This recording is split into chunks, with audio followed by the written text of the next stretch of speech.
C'est l'heure de notre focus. On s'intéresse aujourd'hui aux efforts de Pékin, le plus gros pollueur de la planète, pour développer les énergies renouvelables. La province de Gansu a installé en 4 mois autant de panneaux solaires qu'en compte la France au total. Les autorités chinoises comptent franchir la barre des 45 gigawatts d'énergie solaire produits cette année pour devenir le premier pays producteur d'énergie solaire. Regardez ce reportage au cœur du désert de Gobi, là où se dessine le futur mix énergétique chinois. Pendant des siècles, le désert de Gobi n'était que cela. Une vaste étendue rocailleuse, peuplée d'habitants paisibles. Mais ces dernières années, de nouveaux venus s'installent au pied des dunes, des milliers de panneaux photovoltaïques. Ce parc s'étale sur 5 km². Les Chinois se convertissent à l'énergie solaire et la province du Gansu est à la pointe de cette révolution menée au pas de charge. Ici, c'est parfait pour le solaire. C'est une région pauvre avec des terres arides. Il y a beaucoup d'espace disponible et un très bon ensoleillement. Dans les mois à venir, nous allons agrandir ce parc. Comme ça, nous allons pouvoir suivre la stratégie nationale de développement des énergies propres qui a été insufflée par le gouvernement. À elle seule, cette région produit 5 gigawatts d'électricité solaire par an, soit plus que l'ensemble de la production française. Et Pékin voit encore plus grand. L'objectif est d'atteindre 45 gigawatts à la fin de l'année. La Chine détrônerait alors l'Allemagne, pays champion du monde du solaire. Et dans les campagnes reculées du Gansu, cette énergie venue du ciel fait de plus en plus d'adeptes. Comme M. Wang. Il vit dans un village de 1000 habitants et sur son toit, une citerne d'eau chauffée par le soleil. Une nouveauté pour ce restaurateur encore peu habitué aux énergies vertes.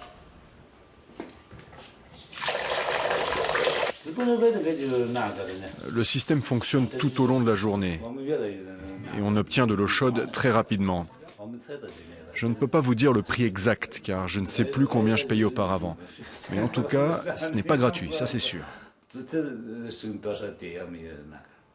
Le solaire coûte même très cher. L'État chinois subventionne les 2/3 de la production, un effort à la hauteur des ambitions du pays. Pékin s'est engagé à produire 20% d'énergie propre en 2030. Elle représente aujourd'hui seulement 2%. Alors les Chinois accélèrent, y compris dans la fabrication des panneaux solaires. L'usine Yingli, leader mondial du photovoltaïque, située à Baoding, à 150 km de Pékin. Une véritable ville dans la ville, avec ses propres noms de rue. Il y a environ 30 000 employés qui travaillent ici. Le secteur a souffert. En 2013, l'Union européenne dénonce une concurrence déloyale des panneaux chinois, trop subventionnés. Bruxelles impose donc des sanctions. Les ventes s'effondrent et entraînent la faillite de plusieurs firmes chinoises. Chez Yingli, l'activité reprend doucement des couleurs. 3000 panneaux sont fabriqués ici chaque jour. Et le premier constructeur mondial devrait renouer avec les bénéfices cette année. On a atteint des pics de production en 2012 et 2013. Ensuite, l'activité a baissé. Mais elle est bien repartie. On continue de toujours beaucoup vendre à l'étranger. Et puis la demande intérieure ici en Chine est de plus en plus forte.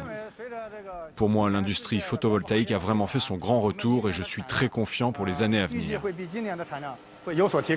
Malgré ces perspectives encourageantes, le Gansu dépend toujours des énergies fossiles. Sa capitale, Lanzhou, compte 3 centrales à charbon extrêmement polluantes. Leur fumée encombre le ciel et bien souvent cache le soleil si précieux du Gansu. Et avec moi sur ce plateau, Philippe Dufresne, économiste. Merci d'avoir accepté notre invitation. Merci de m'avoir invité. Alors, clairement, on assiste à un engouement pour cette énergie solaire. Est-ce que pour vous, c'est une goutte d'eau dans cet océan de pollution chinoise, ou est-ce qu'on assiste vraiment à un vrai revirement, à une vraie prise de conscience ? Alors c'est plus qu'une goutte d'eau, ça a l'air d'être une goutte d'eau pour l'instant quand vous parlez des 2%, mais il s'avère que c'est un changement radical, fondamental que vit l'économie chinoise. Ils ont décidé de devenir numéro 1 dans la production de panneaux photovoltaïques. Ils sont déjà numéro 1 avec plus de 51% des revenus, c'est-à-dire que quand vous achetez un panneau photovoltaïque dans le monde, il y en a plus de la moitié qui viennent de Chine. Leur idée, c'est de devenir numéro 1 en produisant en termes de qualité et de quantité. Et pour la quantité en tout cas, ils sont déjà les numéros 1 mondiaux. Elle doit passer par où la révolution à Pékin pour cette énergie verte, outre le photovoltaïque? Elle est déjà enclenchée par les décisions des autorités d'en faire un axe principal du développement de l'économie chinoise. Ils produisent, alors vous avez parlé du Gansu, mais il y a également la région du Shandong, entre justement Pékin et Shanghai, qui est un énorme réservoir de production de panneaux photovoltaïques. On va voir émerger ces panneaux dans les constructions à venir, parce qu'il y a des nouvelles technologies qui sont maîtrisées également par les Chinois, qui vont incorporer directement les panneaux dans les matériaux de construction et non plus par-dessus. Mais la Chine, concrètement, c'est quand même un très mauvais élève. C'est le plus gros pollueur de la planète. Est-ce que vous avez l'impression qu'à l'occasion notamment de cette COP21, elle prend la mesure du problème? Elle fait en tout cas partie de ces pays dynamiques qui ont vraiment envie de changer les choses? Combattre la pollution, c'est un enjeu mondial et c'est un enjeu pour la Chine. La Chine arrive à mettre dans le point des négociations le fait que pour elle, le simple fait de réduire la pollution intérieure, ça va impacter la pollution mondiale. Ils utilisent ça comme un argument. Dans le point de vue Pourquoi est-ce que réduire la pollution intérieure augmente la pollution mondiale? Non, pourquoi réduire la pollution intérieure chinoise réduit la pollution mondiale, puisque le poids de la Chine est tellement important dans l'économie que le point de vue du président chinois, c'est on va faire des efforts chez nous, du coup on vous aide. Alors on est tellement grand que de toute façon on aide la planète si on s'aide soi-même. Oui, ils utilisent. Oui, tout à fait. C'est un très bon argument de négociation. Bon, quel est le plus gros frein à votre avis à ce développement vers l'économie verte? Est-ce que c'est un problème financier? Est-ce que c'est un problème politique, de volonté politique?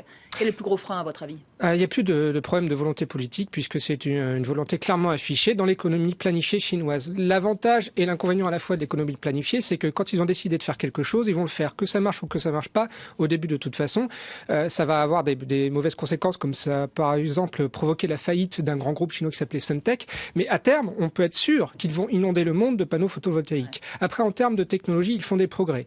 Donc, ils sont déjà numéro 1 mondiaux en termes de quantité. Ils vont devenir numéro 1 mondiaux en termes de qualité. Et ils vont inonder plusieurs pays partenaires économiques de ces panneaux-là. Donc, à terme, le résultat serait positif pour l'économie mondiale et l'environnement. Merci beaucoup, merci pour cet éclairage. Et c'est avec vous qu'on referme ce focus. Vous restez avec nous. La suite de Paris Direct dans un instant. À tout de suite. Merci.